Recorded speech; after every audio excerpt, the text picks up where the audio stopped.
Mrs. Advani, in the recent white paper issued by your party, one of the explanations put forward for the Ayodhya movement is that it's a quest to recapture our national identity. So tell me, what is India's national identity? The values, the ideals, the understanding of this country's culture, history and tradition, which inform the entire freedom movement, and which, broadly speaking, influenced the constitution makers of our country after independence to frame the present constitution. It is that which I regard as the true core of Indian nationalism. You began by talking about values, principles, ideals. In what way did the events of December 6th identify, evolve, or develop values, principles, ideals?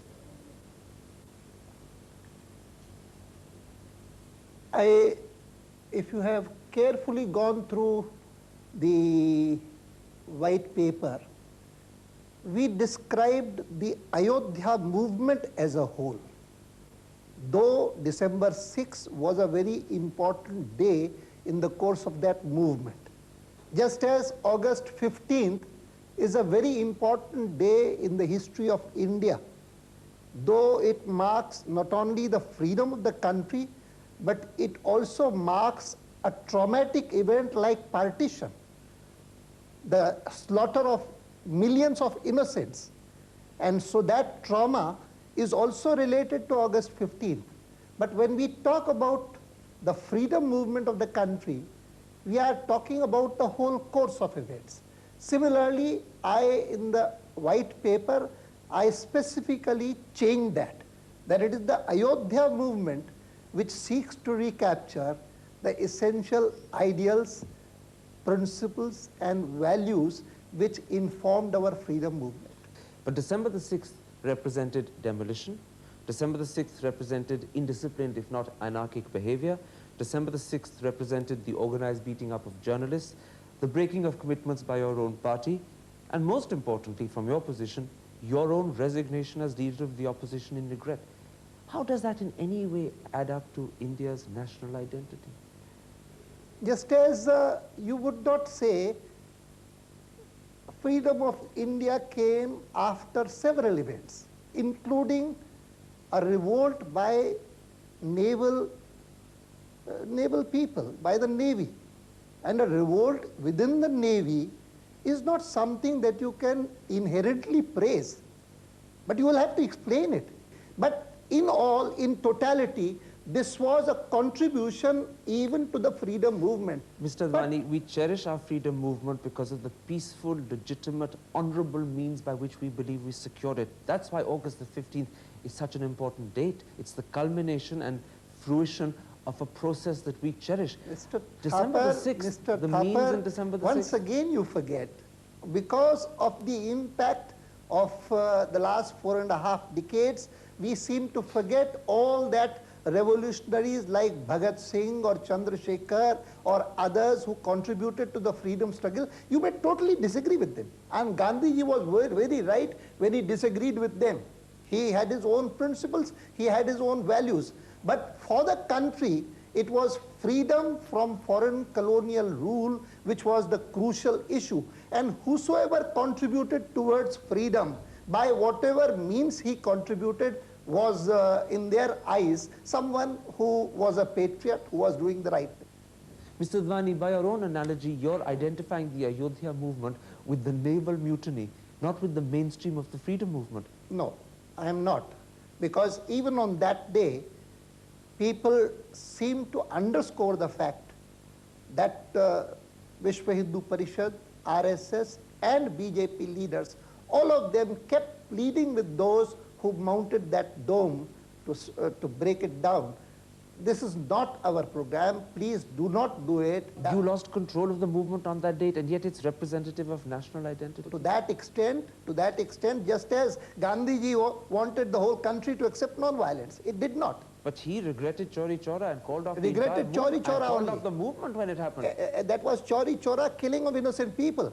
This was something else. Beating of journalists. Mind you, if the Congress had been committed to killing policemen and without orders people had killed policemen, it would have been one thing. Here was a situation where the whole movement was committed to removing that structure from that place, but removing it by due process of law, removing it by passing due legislation. But that's not what happened. That was not happened. That's all. Nothing more than that. Another explanation, and this time from your own pen, for the Ayodhya movement is, and I quote, that it was an attempt to put our country back on its feet, to purify our public life and public discourse. Now, nothing to me seems to have more shaken the country in recent times than what happened on December 6th. Nothing seems to have injected greater communal bitterness in our relations between communities. Nothing seems to have divided politicians and parties more. I don't agree with this analysis, because I feel that in the last 4.5 decades, it's not merely communalism that is disintegrating the country. This unity of the country has been under attack from forces of caste, from forces of language, from forces of region, from forces of communalism, and a variety of other such divisive forces. And I believe that the Ayodhya movement has at least sublimated most of the other divisive forces. And had it not been, most divisive. Please, had it not been the pseudo-secularists having projected Ayodhya in a wrong manner to the Muslim community, even the Muslims would not have reacted to it in the manner in which they have reacted. And the fact also is that so far as communal disharmony is concerned, you have to analyze it in a more dispassionate and objective way than to make Ayodhya a scapegoat for what is happening today. But let me put to you an opinion that is said by many people, and they're not by any means all your critics, that the BJP is directly or indirectly responsible for creating the present mood of communal tension in the country and for creating the political climate within which the Bombay blasts happened. It is precisely these people with whom I have been discussing these days. You explain to me what happened in Punjab. You explain to me what happened in Kashmir. They have antedated, predated Ayodhya. Don't pick upon Ayodhya. I am not linking Ayodhya with Punjab or Kashmir. I am suggesting a link with the December riots, the January riots, the March bombs. I am giving Punjab and Kashmir as an explanation as to why this nexus is wrong. Are you, Mr. Advani, you're raising a ghost to shoot it down, and that's diverting attention. The nexus I'm pointing at is December riots, January riots, the March bombs in Bombay. The atmosphere and climate within which these happened flows out of December 6th. I have been to Bombay. I have been there in the month of February, immediately after I was released, or perhaps it was January, after the January riots. And everyone there, including those in office, told me that they have nothing to do with Ayodhya. I see before me one of the most intelligent and sophisticated of Indian politicians looking for grandiose, sophisticated, philosophical explanations to justify the Ayodhya movement, that it's going to purify our national discourse, that it's a quest to recapture our national identity. And what I say to myself is, Mr. Advani only looks desperately for these justifications because actually, as an intelligent man, he's embarrassed by the opportunistic exploitation of religion, which is otherwise all that's left. I wish you were to go through some of my writings and speeches of 4 or 5 years ago, 6 years ago, even through my speeches during the Rath Yatra. They were substantially the same. This, of course, I have written for this, but then I was speaking. But basically, it was very hard thinking that made the party decide to plunge into the Ayodhya movement, and even then, the motivations were the same. For whatever the reason, the BJP today is in many eyes identified as an anti-Muslim party. I'm not saying whether that's right or wrong, that's the perception, as a party that bashes Muslims. And often it's said of your party, yehi hai party jo unko sabak sikhayegi. Are you happy with that image? I am not. I am unhappy. And in fact, when I visited Bombay and Gujarat, after the recent riots, a friend has made a tape of the speeches also. And I am told that those who think in these terms were not happy with my speeches. Mr. Advani, you tell me very eloquently that you're unhappy that your party is identified as an anti-Muslim party, as a party that bashes Muslims. And yet, what is the words I hear from Calcutta? That people who cross the border from Bangladesh who happen to be Hindus are refugees, the Muslims are infiltrators? And then you understand why you're identified as a Muslim bashing party? You're almost inviting that perception, aren't you? No, but have we not a responsibility in respect of people who are thrown out of Bangladesh because of the nature of change that has come about in Bangladesh? Have we not a duty in that regard? I would not call the Muslims infiltrators, but I would call them illegal immigrants. They are not refugees. They come here, whether they come here as infiltrators or whether they come here for economic reasons, I do not view them in the sense in which I view the Hindus. Mr. Advani, you made the point for me. I Yes. would not call them infiltrators, I would call them illegal immigrants. So, incidentally, are the Hindus who come from Bangladesh. But the language you use identifies your party, and your party used language that was clearly anti-Muslim. It is not anti-Muslim. It is like saying that today, because all the people arrested in connection with the Bombay blast are Muslims, therefore I am against the Muslim community. You tell me that you are unhappy with this anti-Muslim image. What is your party doing? What are you doing to ensure that it stops? Even though I am unhappy with this kind of image, I do feel that the image is more the contribution of my adversaries than anything that my party has done or said. So you won't do anything? Further, even while being unhappy with the image, I would not like to change the image at the cost of compromising with what I believe in. Mr. Advani, I heard you say a moment ago that there's not much I can do about changing this anti-Muslim image the party has acquired because I have to be true to my principles, and to be true to my principles is more important than worrying about an image. What you're really saying to me is that you are paraphrasing my statement in a way as to distort it altogether. I'm paraphrasing your statement as to interpret it, because what you're really saying... I'm not concerned with my it's image the votes only that you get with this image that you wish to protect. If I have to compromise with my beliefs.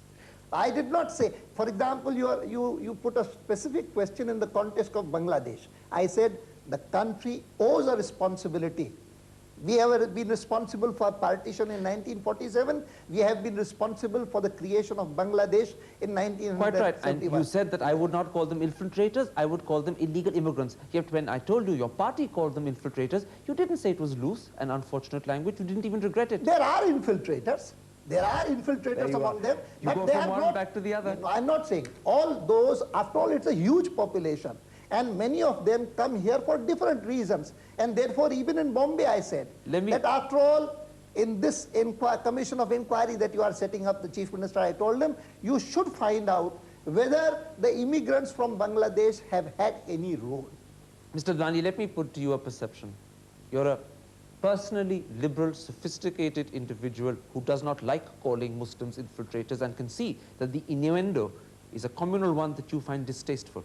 And yet you're a sophisticated politician who says there are a lot of votes here and I have got to ensure that my personal inclinations don't end up destroying the party's political position. And that's why you veer from one to the other uncomfortably. This is not fair. This is not true. This is also an inference which is unfair. Because in a population or in a strength of 1.5 crores, it's so huge that I cannot call them infiltrators who have come according to a set plan. But I do not rule out the possibility of infiltration.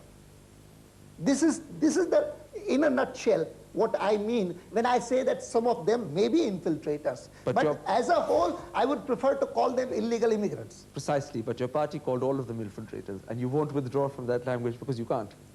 No, the party, I do not know, I have not the resolution before me, but you attribute one thing one leader said to the whole party, and what I am saying you do not regard it as the party's view. This is also unfair.